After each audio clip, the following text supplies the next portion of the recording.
ورجعنا لكم مرة تانية ولسه بنتكلم مع بعض عن الشباب وابتكاراتهم في ازاي يتواصلوا مع الناس وازاي ان هم يقدروا يوصلوا افكارهم. احنا معانا حملة تعتبر جديدة، انطلقت عبر الانترنت تقريبا من سنة، يمكن تم التجهيز ليها في يوليو 2012 وبدأت تنطلق في اغسطس، وده كان طبعا مع بداية شهر رمضان قبل الماضي.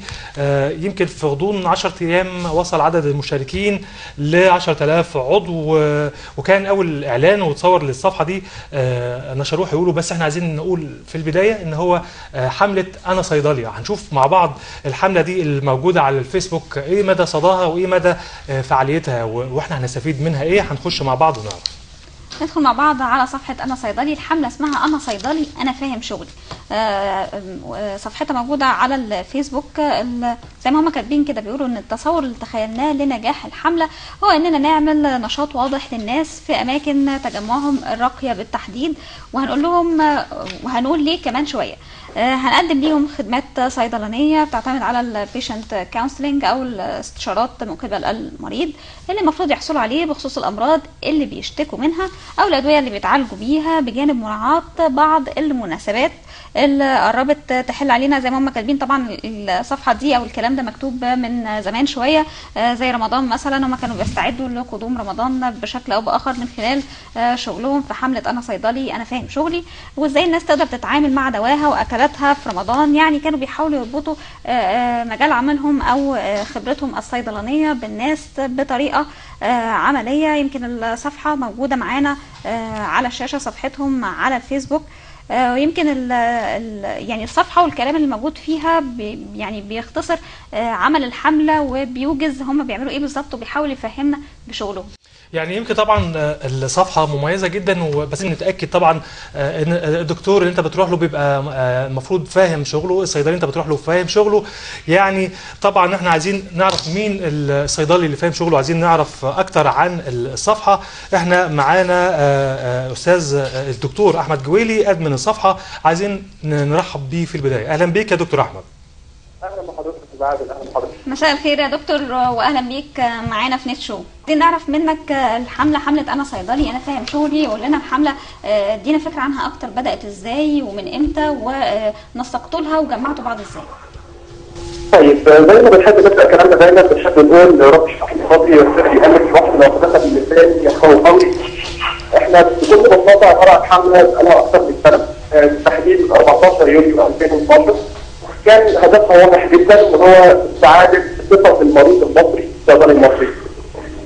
الكلام ده ببساطه جه نتيجه ان احنا على يقين من ان معظم مشاكل الفكره الحاليه الصيدليه ولمعظم الصيادله المصريين سببها حاجه واحده بس، الا وهي ان ثقه الصيادله او ثقه المرضى في الصيادله قدرت تقل تدريجيا لاسباب كتير. ممكن يكون معظمها جاي نتيجه الصيدلي نفسه، وممكن يكون برضه اسبابها للاطراف العمليه الصحيه او اطراف الموجودين في العمليه الصحيه مثل الموجودين الاطباء وكل الناس اللي ممكن تكون موجوده في العمليه الصحيه حتى المريض نفسه. فظهرت شويه مشاكل كان حلها ببساطه عندنا هو احنا ننزل الارض في الشارع ونعمل حملات توعيه بفضل ده على مستوى الجمهوريه. نفذت مرتين، مره 14 يوليو 2012 ومره 30 اغسطس 2012. وحاولنا الحمد لله ان احنا نوصل للمريض المصري في الشارع الفكره دي انا صيدلي فاهم شغلي مباشره جدا. حاسين الحمد لله والشكر لله على مدار السنه اللي فاتت بدات تسمع مع الناس وبدات تجيب نتيجه كويسه جدا. ومن خلال الفتره اللي فاتت ربنا اكرمنا بالفكره بتاعت الابلكيشن على الفيسبوك اللي بفضل الله في فتره بسيطه جدا حسينا الحمد لله ان العدد يتزايد. وكانت كل الفكره ان الصيدلي يشترك في نفسه ده في الابلكيشن ده على الفيسبوك، فده يسمح لنا ان احنا رسائل توعويه صيدلانيه موجهه للمريض المصري بكل سهوله خالص حتى الاسلوب المعتاد علشان يبدا يحس بالفكره نفسها ان الصيدلي اللي بيكلمه كانه هو اللي بيكلمه. يعني دكتور احمد يعني طبعا مش عايز اقطع كلامك، بس في سؤال دايما بيتبادر لذهن المواطن او المريض اللي هو الصيدلي بيعمل ايه؟ يعني ايام زمان كان بيبقى في تركيب دواء، بيبقى في وصفه دواء، لكن دلوقتي هي مجرد الروشته اللي الدكتور بيكتبها فالصيدلي بيصرفها. عايزين نفهم الناس الصيدلي ايه المتاح ليه ان هو يعمله؟ هل ممكن يوصف دواء لمريض في بعض الحالات ولا هو دوره بس يصرف الروشته؟ كلام اكثر من رائع. اسمح لي اقول لك ان الحمد لله والشكر لله مجالات الصيدليه نفسها ذات الصيدليه والخارج الصيدليه مختلفه جدا جدا جدا. من اول ان هو يصنع علاج بالفعل في حالات اسمها الاو بي سي او الاوفر ديبندنت كارت، ان المريض يخش بدون روشته يقول لك بتشتكي شيء معين. تمام. فصلاحيات الصيدلي نفسه ان لو حاجه خطيره او حاجه ما تستاهلش انتهاء لطبيب متخصص، الصيدلي يصرفها بالفعل ويبدا يقول له نصائح. ودي ثاني حاجه، ان اي دواء ممكن ان هو يطلع من داخل الصيدليه او حتى اي محاضره تجميل او اي مستلزم من مستلزمات الصيدليه، لما تيجي الصرف لازم يتقال عليه مجموعه من النصائح اللي ممكن تكون مهمه جدا بالنسبه لحياه المريض نفسه. تمام. ازاي يقدر ياخد العلاج، ازاي يقدر يتجنب الشراب الجانبيه المتوقعه، ايه ازاي يتجنب مثلا تعرضه مع الاكل مثلا وهو بالشارع. الكلام ده كله الحمد لله والشكر لله بنقدمه خلال الاكونت ده او خلال البروفايل او الابلكيشن او الصيدلي فاهم شغلي. انا بدعو من خلال مناسبه قبل ما انسى ان كل الصيادله موجودين بيسمعونا دلوقتي ان شاء الله وهيسمعونا فيما بعد يشتركوا على الابلكيشن تحت عنوان انا صيدلي فاهم شغلي.